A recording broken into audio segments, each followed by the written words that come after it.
Zdravím všechny u nového videa. Dneska se společně podíváme na strašidelné věci, které obdrželi lidi z dark webu. Kdy si objednali nějaký mystery boxy z dark webu a potom je otevírali na YouTube ve videích. Takže my se podíváme, co jim přišlo. Je to asi kompilace za několik let, dřív to celkem letělo, teď už nějak moc ne. Každopádně pokud se vám tohle video bude líbit a budete chtít takový podobný reakce, tak budu ráda za váš like, odběr, pokud ještě nemáte. A my se jdeme společně bát. Tahle ta kompilace je od autora Slapped Ham, dole v popise máte odkaz. Záhadný zápach. 50 000 dolarů za to dal. Pane bože.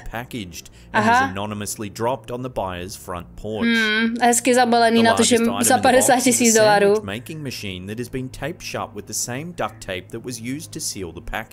To nechápu, něco, co je na tomhletom nějaký. Aha. Nějaký takový mysteriózní kód k tomu má, ale nevím, co tu krabičku, jestli do toho má dát zadat nějak ten kód, nevím. Všechno je to obalený izolepou, ale jestli si koupil za 50 000 dolarů tenhle ten mystery box, tak to je pěkně zabalený a nevím, proč by to někdo dělal. NB73 2015. Různý takovýhle, nevím, je tam napsaný NB, jako NB75 2015. Package has a disgusting odor emanating from it. He says it's one of the worst things he's ever smelled.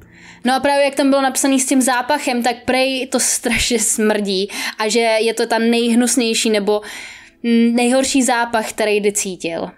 Tak to je hezký.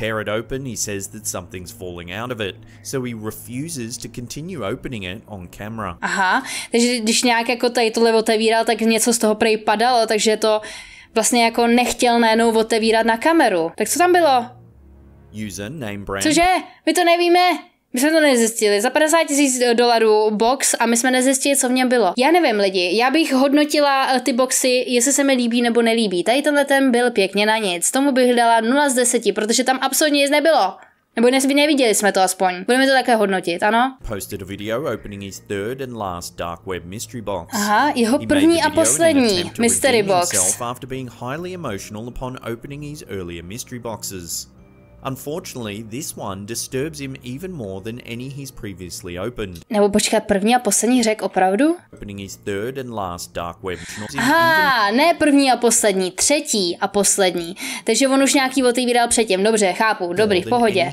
Má takovou výbavičku hezky, aby nic nenadejchal se z toho a rukavičky, to je dobrý. Za mě je to super, jako já jsem nikdy úplně nekoukala na tyhle ty dark web otevíračky mystery boxů, teda když nepočítáme Life of Luxury, nebo teda Luxury Dark, ale tyto kluci dělají, že jo, to je prostě fake, jako to víme, tak nekoukala jsem, možná tak na jedno, no. A většinou ty lidi mají rukavice teda. Aha.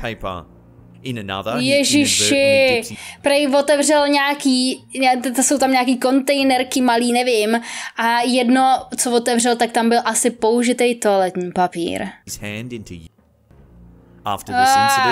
Dokonce tam byla, já nevím, tohleto se stejně musí nějak cenzurovat, ale snad to pochopíte.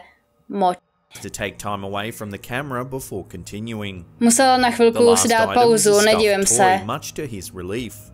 Potom tam byl nějaký plišáček.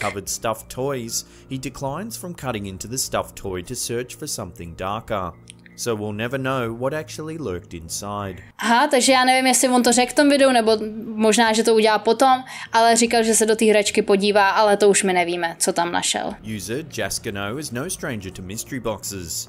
However, the first time Jaskin-Ho, tak se jmenuje ten týpek, takže dělá normálně otevíračky mystery boxu.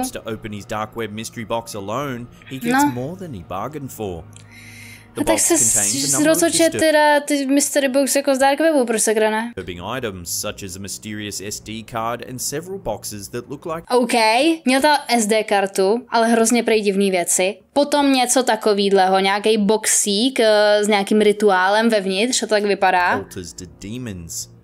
He's most disturbed when he pulls out a stuffed cat with a large gash across its stomach.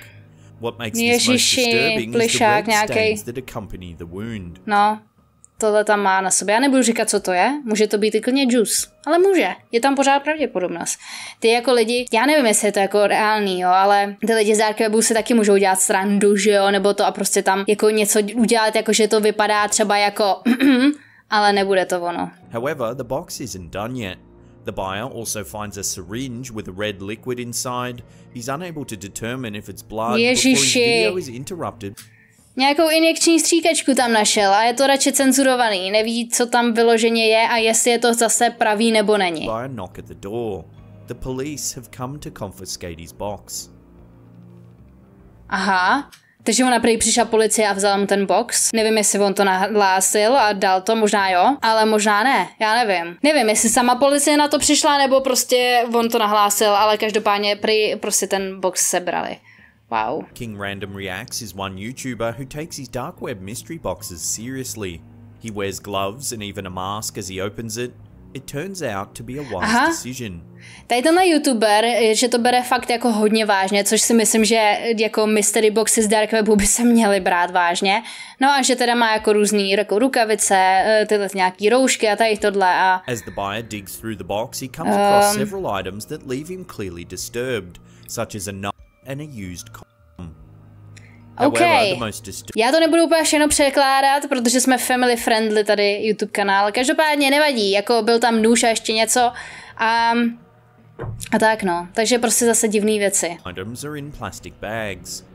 Many believe the incident to be fake, but no one knows for sure.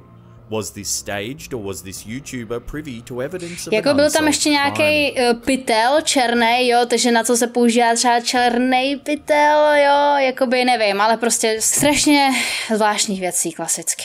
A YouTuber known as Hype Mike purchases a dark web mystery box and is surprised by the sheer size of the box that arrives. However, it's a smaller box waiting inside that is truly remarkable. Aha, já nevím, že nějaký menší než...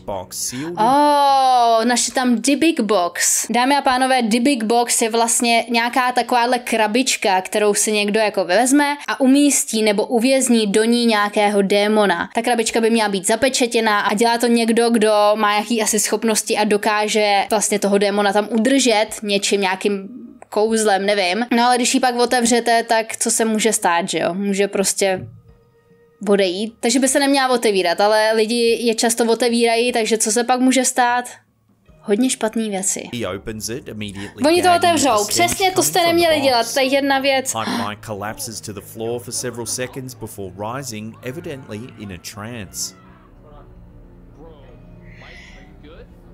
Že v tranzu nějakým a takhle, když to otevřel.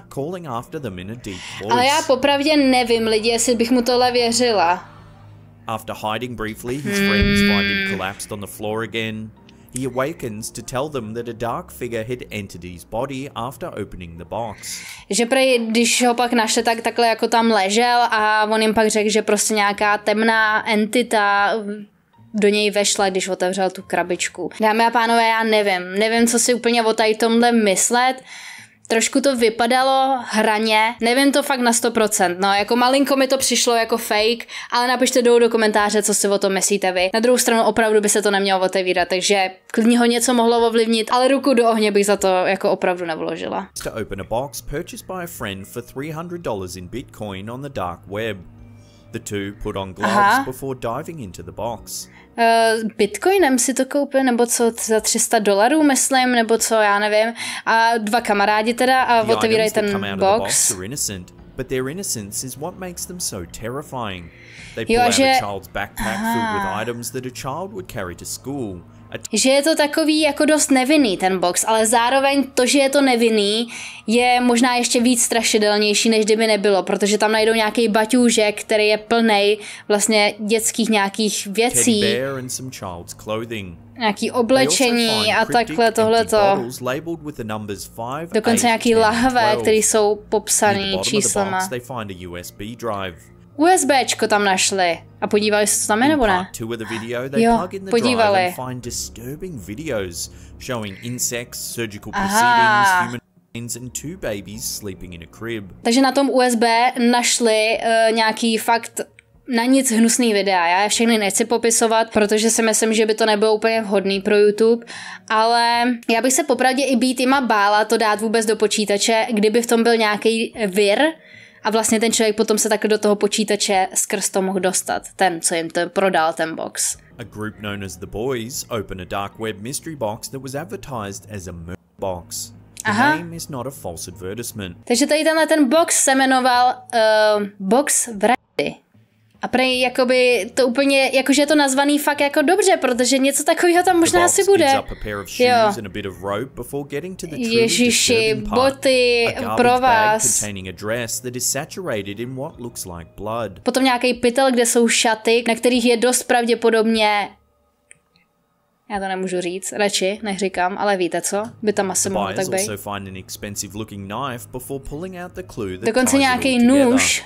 Polaroids showing a figure from the waist down lying in the grass wearing the dress and shoes from the box. Polaroidy, kde tam vyloženě je nějaký člověk, který tam leží v těch šatech, který oni tam měli. Jo. Výborně. The video ends with the buyers reporting their discoveries to the police. Jo, dobře, ale díky bohu to zase nahlásili na policii. Každopádně dneska zdravím Elušku za to, že má zaplý mé notifikace, moc si za to děkuju. A že jsem královna všech hororových událostí, to úplně nevím. Každopádně děkuju moc, vážím si toho, vážím si tady těch slov. A taky děkuju za zaplý notifikace a odběr. Každopádně, pokud chceš i ty, abych tě příštím videu pozdravila, tak když se u mě hodíš právě jako Eluška, odběr a potom zvoneček a napíšeš dolů do komentáře hotovo, tak třeba právě příště vyberu tebe a pozdravím tě. A user named Killam decides to take the challenge and purchase his own dark web mystery box. Actually, he orders 7 boxes and 5 are delivered. 7 boxů, 7 mystery boxů z dark webu. Takže nějakou panenku tady, jako všechny je postupně nějak otevírá. After opening the box, the brave YouTuber first pulls out various items of no výborně, nějaký, aha, já myslím, že jsou to zase dětský, ale ne, byly to dámský šaty. He then finds what he describes as a rather ordinary looking knife. Zase nějaký nůž. Quickly seemed to suspect that the knife was involved in some sort of dark and deadly deed. After several days, he decides. Takže dokonce jde zase nějaký USBčko. Nedělejte to, proč si to dáváte do toho počítače? At first, the drive appears to be blank. However, after a moment, the computer quickly begins to crash and the video cuts out. To jsem přesně říkala. Přesně to jsem říkala, že se může stát, že vyloženě oni to tam dali, že ten USBčko a nic se nedělo. Vypadalo to, že na tom USBčku nic není, že je to prostě prázdná složka.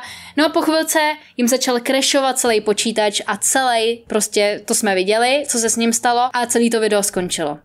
To je přesně asi jakoby ten důvod, proč bych to USBčko nepoužívala, určitě ne na svůj počítač, jakoby když tak nějaký to, ale stejně. Jako je to blbý. Musíte být připraveni na to, že asi když tak o ten počítač přijdete, protože jsme teď viděli názornou ukázku. Ale ne, neobjednávejte si z dark webu. Myslím si, že jako na ten dark web se asi taky jen tak někdo nedostane teda, no ale. A YouTuber going by the name IMJ Station went viral for opening one dark web mystery box. So he decided to purchase another. Takže tady tenhle YouTuber, ano, vidíme, je z toho hodně nadšenej, tak si zakoupil první jeden mystery box a měl to úspěch, takže si zakoupil i další. He pulls out what appears to be a foot of a large bird and a creepy baby doll with horns and red eyes. Nějakou panenku, no, to ještě dobrý, ježiši. And the true horror of the box requires a little digging.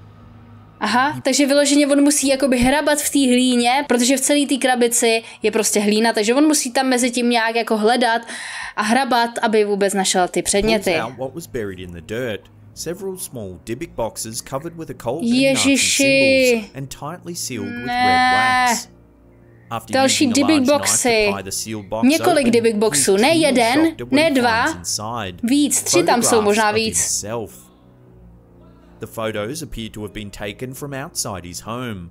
They show him relaxing in his house at a time when he believed he was alone. Cože?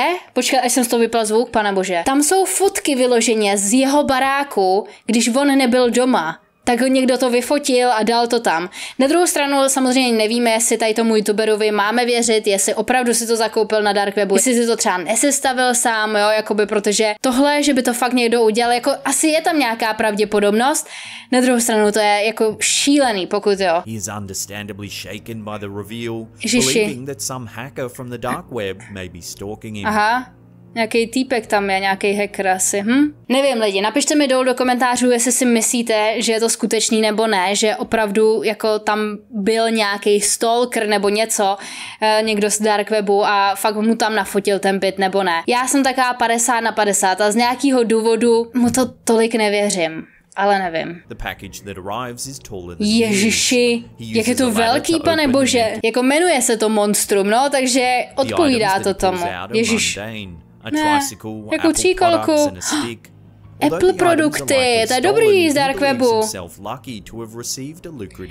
Jako jo, taky on, že si připadá, že má štěstí, jako já bych taky řekla, než že jako ten box nesmrdí, asi dost pravděpodobně, jo, a má tam jako věci o teplu, to je asi fajn.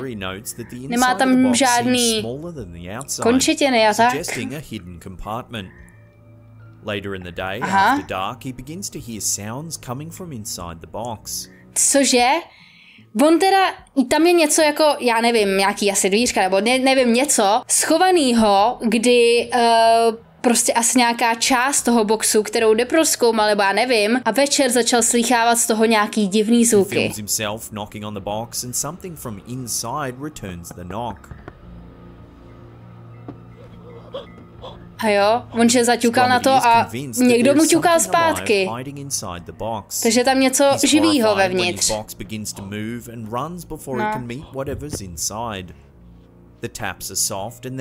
Já zase nevím, jestli mu to mám úplně věřit teda, ale jako... Zavolal teda policii, on že možná... Že v partu 2 jako tvrdí, že tam je nějaký zvíře v tom boxu. He says it escapes at night and roams around the backyard. Sadly, Stromedy never produces any kind of strong proof, which has led many to speculate that the whole video is a hoax. To je právě to, proč si to myslím, no, že je to nějaký fake. Že to zvíře z toho uteklo, teď jsme to mohli vidět. Ale co je to za zvíře, jestli je to vůbec zvíře, nepřipadá mi. Podle mě tohle to bude fake. Už jenom to, že tam měl ty Apple produkty a td. Tyhle ty 2 videa poslední, nevím. Ty předtím si myslím, že byly jako legit, že fakt byly praví a že ty lidi to obdrželi. A tyhle ty mi přijde, že to dělají nějak jakoby pro zhlédnutí a tak, no. Nevím, je to zvláštní. Dark web je prostě zajímavý místo. Každopádně já děkuji, že jste se dívali a budu se nás těšit zase příště.